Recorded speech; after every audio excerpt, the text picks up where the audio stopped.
Hi, welcome back to Falling Down Garage. We're gonna bring you for the second installment of the garage video, and I'll show you 2 days worth of work that I was doing, where I was putting in lally columns and slowly taking sag. The garage was sagging it was higher on the left side than it is on the right, and I walk you through what I was having to do to try to lift up the garage slowly.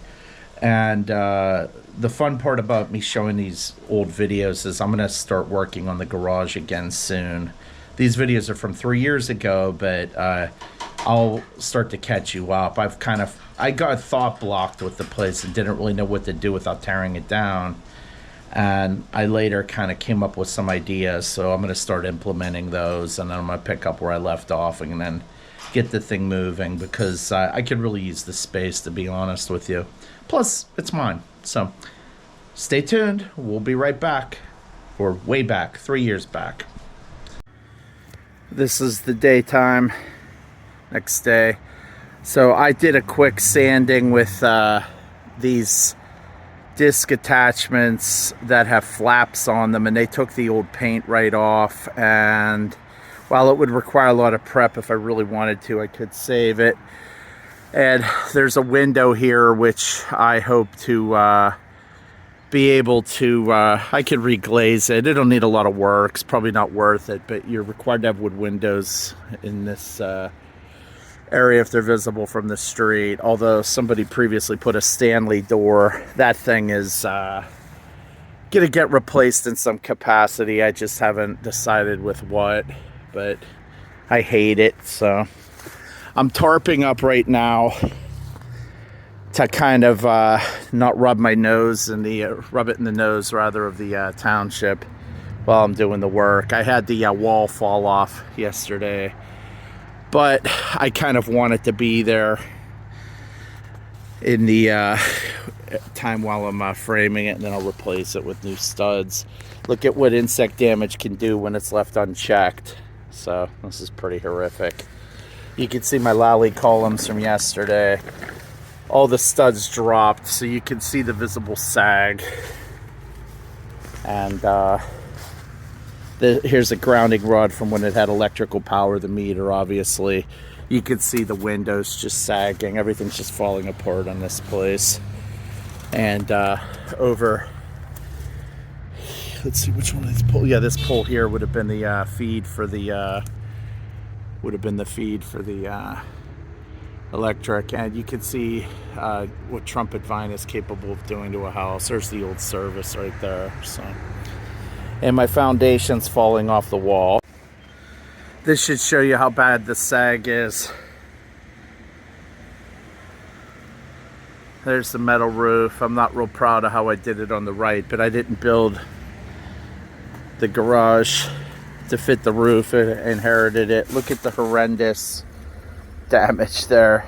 Oddly enough, it was held down with J-bolts at some point. They foolishly put drywall on the inside. This was a conditioned space at one time, but I doubt how consistently conditioned it was. You can see I just very quickly threw stuff up there. Didn't do a very good job. Not proud of it. Did it without help, and did it oftentimes at dusk. I knew that didn't align, but I was following I didn't, what the hell, yeah, I staggered my sheets. That's why that happened. So I needed a slightly longer cut there, obviously.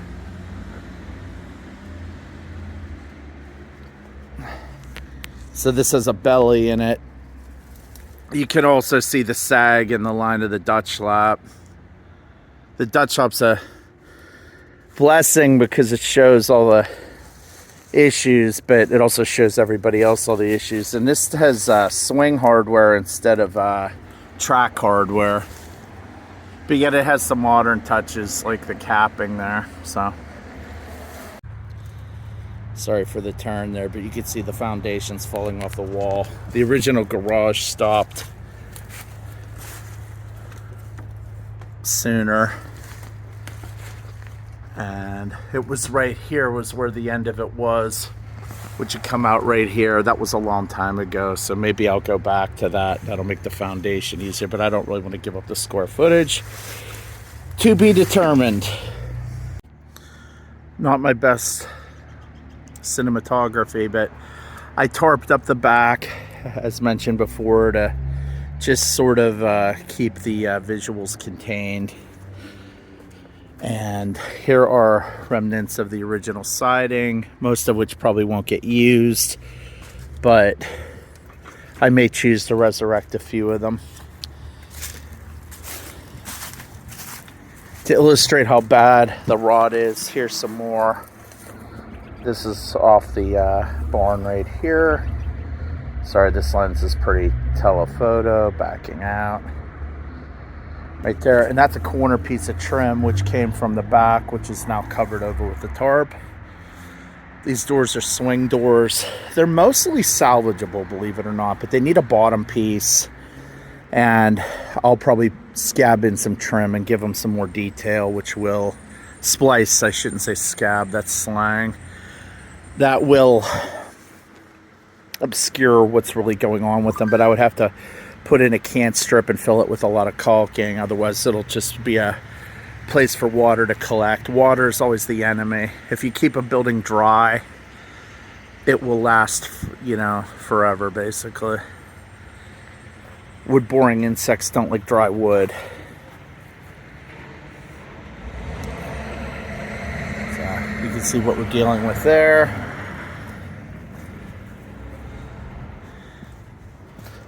More fun here. You can see the let me try to put the light on if it'll let me. The flash, will it let me? No, it won't. Try to zoom in, but it's hard to see, but everything's sagging over an inch from south to north, and I'll have to take all that out. I'm gonna have to, that wood is also sagging, so the sag's actually worse. The differential's around 1.5 inches, but they've actually sagged a few inches. I had to jack this up right here and pull this out, replace it with another 4x6. I'll probably just double 2x6s there. It's a lot cheaper and frankly just as strong. And put everything back together. This 2x4 old school 2x4s is all rotten. I'm gonna just frame this out with I'll put a beam in the center, and I'll probably just frame them out with 2x6s or 2x8s. I don't know, I haven't decided, but I don't think I'm gonna spring for 2x12x16s. Maybe I will. It might be less work in the end. But what we're gonna work on today is I picked up 2 more lally columns. They're kind of hard to come by right now because of all the supply chain issues. So you can see my walls literally just hanging by a nail or two over on the side, and it's sort of leaning in back into the building. That's really the true reason why I tarped it. Yeah, there you go. So I'm gonna put, this thing here is not really put in. I'm gonna get it under compression and see how this thing's holding up. It's still tight, but this thing's a little loosey-goosey right here. I really need to get a GoPro. I'm gonna try jacking it from here and here and here and here, and then I'm gonna frame up something here and then use my other lally columns to start picking the load up here, because I eventually have to cut this off, and these will actually lose their usefulness here because I'm gonna cut that out. So I'll pick up the load here so I can slide something in. It's not gonna be pretty. And any guy that frames for a living is gonna be rolling his eyes at me and saying I'm an idiot. To which I say, okay, I get it. It's not what I do. So this is DIY.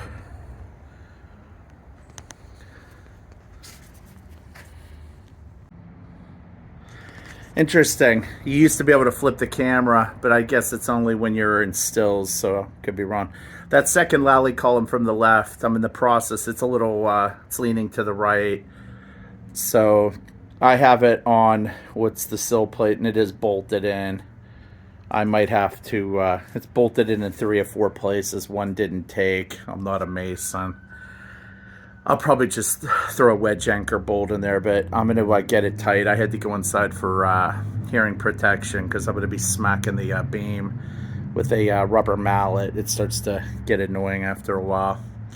And this one, so number 1, not number 2, number 3 and number 4 are under, compression, not tension, because they're compressing. Number 2 is loose, and I have to take care of that. And then I have one more lally column here, which I'll be figuring out what to do with, but not for now. Something very important to remember is, as I start to get this thing under compression and it starts to take a load, this area is pretty well pinned. But once this thing starts taking a load, I have to keep checking these two, especially the one in the middle, to make sure that they're still under a load, and also try to keep pushing up, because the higher that gets, the less sag I have, and that's the whole point of this. And theoretically, I could tack a board going across and just put some long screws in to keep it from falling in on me. The Lone Wolf 3000, as other YouTubers call it, or the I don't have a friend switch when using a remote starter. So when you work by yourself, you have to have a plan, and it's really not the way to do things, but we all have to do it at times when we have a life, and our friends have lives too. So there you go. I've had this thing since I was a kid. I think I've used it for hubcaps, but I'm actually using it for something useful now. So the tighter I get this post, and the tighter I get this post, this one's gotten very loose. It's really not doing anything. But that's okay, because the wood is completely rotten. And I'll be cutting that out anyways. I'll probably be cutting it out somewhere right around where this post is, but not until I get 2x4 framing in there. Now, the problem is the one that I thought I could count on that was closest to known good, not this post, but this is actually, this 2x6 is actually okay, but again, it's only a 2x6. And what I'm finding is this one's getting loose, so I'm gonna have to get a level on it and figure out where we actually are with things. That's gonna be where we're gonna center everything off of, level everything off of, and we're gonna work from north to south. And then from here, we're gonna work from south to north, and yes, it's actually north.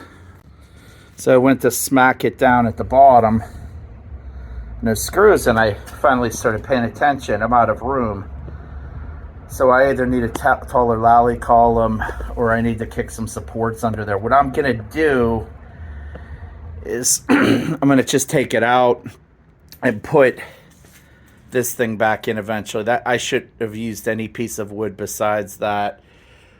So I am gonna just keep jacking this one up, and I'll make a decision on how I'm gonna address this. I'm probably gonna put another piece of wood in here and take the load off of that, and then so I could take that and put it back where it belongs.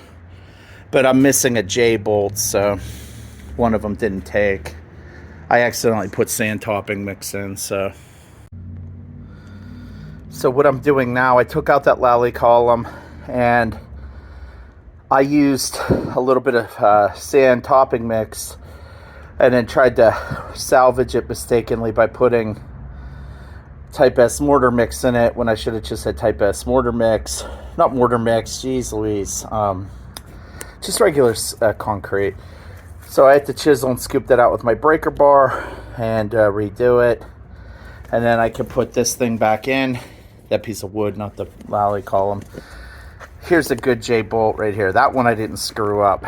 So that's what I'm gonna work on now. You can see that little mark I put on there with a Sharpie. and that's to let me know how much I want it to be, how deep I want it to be. And then you measure, account for, put the nut and the washer on, and then the thickness of the sill plate you want to put on.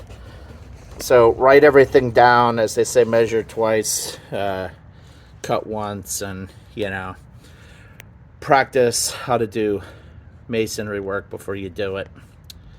I don't always practice what I preach. So while I have this J-bolt, I poured the mortar, geez Louise, concrete mix, and then I poured water on top of it. I poured water in the hole before that to go over what was left of the sand topping mix. And I'm putting this block in, and I measured and to take the place of the future wood, and I have just enough to supposedly slide a lally column in. So I'm going to take my rubber mallet or my hand and pay the threads back in and see if I can slide that in there and put that back under compression. Okay, I just pounded the threads with my rubber mallet, paid them back in, and got this thing set up where it's reasonably level to take place of its previous setup. Again, I'm letting the J-bolt dry. I won't check that again till tomorrow. Give it some time to dry. And I do this around when I'm working. This isn't what I do for a living by any stretch. So I'm going to get this under compression, and I'm going to start checking it for level shortly after that. I want to see what we're dealing with here as best I can. This one's almost at the end of its ability to extend. And I'm just blocking the light. There you go. So that one's going to have to come out soon. And now that this window's kind of, geez, I almost knocked the wall over. That would have been priceless. I'll try to slide one in there, and then I'll pull that out. I have one more to work with, and then this one here is loosey-goosey, but I kind of like it being there. I'm going to try to pay it up a little bit more, but there's a fine line between using it to get something back into position and just trying to get it to take, a couple 100 pounds load off. I'm not really looking for it to do anything more than that. This is not safe. I really shouldn't be doing this, but it is what it is. So I just got up on a level, measuring left to right, put a 2-foot level, got up on there, Freudian slip, got up on the ladder, and it's 3/16 off in the span of 2 feet. It's still sagging to the right. So I've made some progress, but I have to, continue on. These threads, I put some WD-40. I wish I had some lithium grease, but I can't find what I did with it. Use it for bike chains if you're a biker. I like that stuff better. They call it White Lightning. It's one of the brands. I like it because it sheds dirt. But anyways, I pounded these threads. My arms feel like they're going to fall off to get the thing paid out. But I have to put it right there where it's leaning against the top plate. So I'm going to just keep working at it. Okay, so anyways, I'm making progress pounding these things in behind me. These lally columns. I'm trying my old phone out to spare some battery. And my arm feels like it's going to fall off. Being ambidextrous helps, but I'm also fat and old, so that cancels it out and then some. So my goal is to get this as tight as I can. Then I'm going to go up and check for level and see if I've made an improvement over my past measurement of 3/16 over 2 feet of sag. That would put us right around here. And then I haven't even bothered checking over this way. But my goal is to just kind of unfurl the proverbial sag and just get it straight as I go to the right. My friends at the Eastern Shore will cringe at this, but crabs have the one claw for doing something and the other the other claws for doing something else. Well, I feel like my one claw is about to fall off from pounding away at the rubber mallet. But this lally column I'm about to take out, these are pretty tight right now. I've gotten a good bit of the bend out.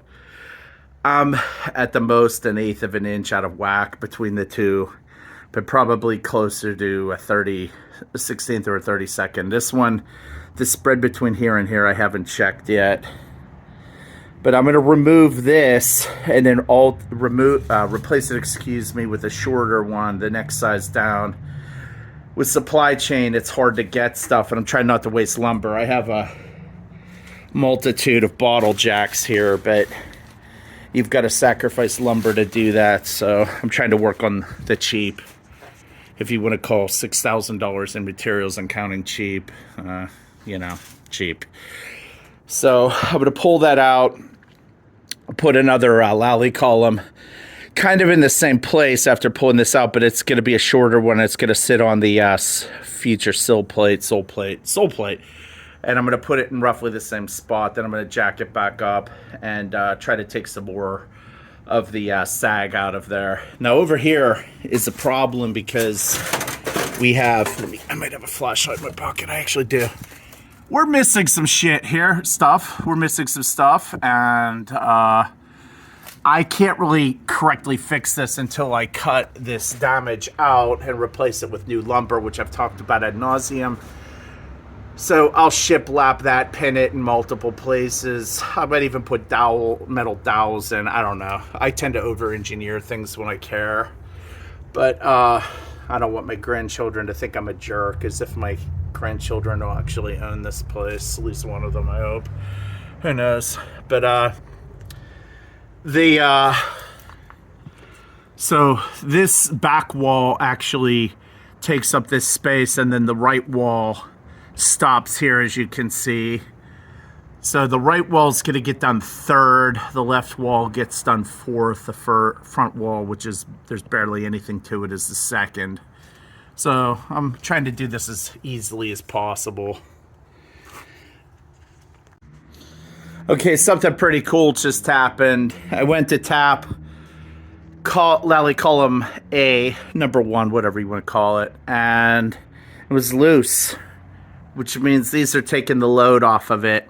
And because I have to get the sole plate in, which I just took out right there, that was the original, the bigger column. 4 are one size, one's the bigger, that was sitting here. That'll give me the wherewithal to put that in tomorrow or whichever day I have time to do it around my job and such. But the it's reasonably tolerable outside today and hopefully tomorrow. So I'm going to pull this out tonight and just leave the load off of there. This wood's still good. Sorry for the pun. And I'm going to just keep cranking it up. And I've had a couple, as Mortsky refers to it, as sandwiches. And so anyway, sorry for the slurring of the speech. So I just pulled out that column. Something really important that I didn't touch upon is, I know guys keep burn piles that have wood-burning stoves or fireplaces or what have you, but it's really good to hold on to old lumber because you don't know what you can use it for. And if you happen to come across something that's over 100 years old, it might be virgin growth wood, meaning it was harvested from trees that were growing slowly and dead straight before the white man came and ruined everything on this continent. And that wood's really fabulous. And even though I have a bunch of siding over here, brand new, I'm probably gonna not use as much of it as I was originally anticipating because it's a shame to just throw this stuff away. So keep that in mind, people. So I've been pounding away at these things and I'm taking the bend out. I have yet to measure it, but Oh, Jesus. So anyways, I've got the space open for the sole plate to go in. The lally, the J-bolt, excuse me, is still curing. The 3 lally columns, I've been pounding away at them, taking up space, and it's getting better and better and better. So here we are, and I'm on the old phone. We're working on 3 lally columns. The right one is doing the brunt of the work. Trying to crank that thing up, getting it level as we can before we make decisions. Tomorrow, I'm going to put the sole plate, whatever you call it. I'm going to pop it on the 2 J-bolts, crank it down, and then I'm going to start framing across here. And as I frame across, I'll start pulling the lally columns, and I'm going to get that thing level. Apparently, it was framed to an 8-foot wall, or 8 foot plus the sole plates, and I'm going to get this thing right. Okay, it's the present, 2024. So at the end of this video, I was getting kind of wiped out when I was back in December of 2021. I spent a few hours in there just swinging a rubber mallet on the lally columns and the that little stick that sticks out that you use to crank the threads in and out, and I couldn't feel anything. My arms were just completely beat up, so I sound like I'm like super depressed. I wasn't. I was just exhausted. So I appreciate you watching. Pretty soon in the near future, the quality of the videos will get a lot better because I'm going to start working on it again, and it'll be fun. So stay tuned for more. This next video that I release, I think I'm going to mix it up and maybe show something with one of my vehicles. It's going to be a lot of that. All right, like and subscribe for more. Thanks a lot.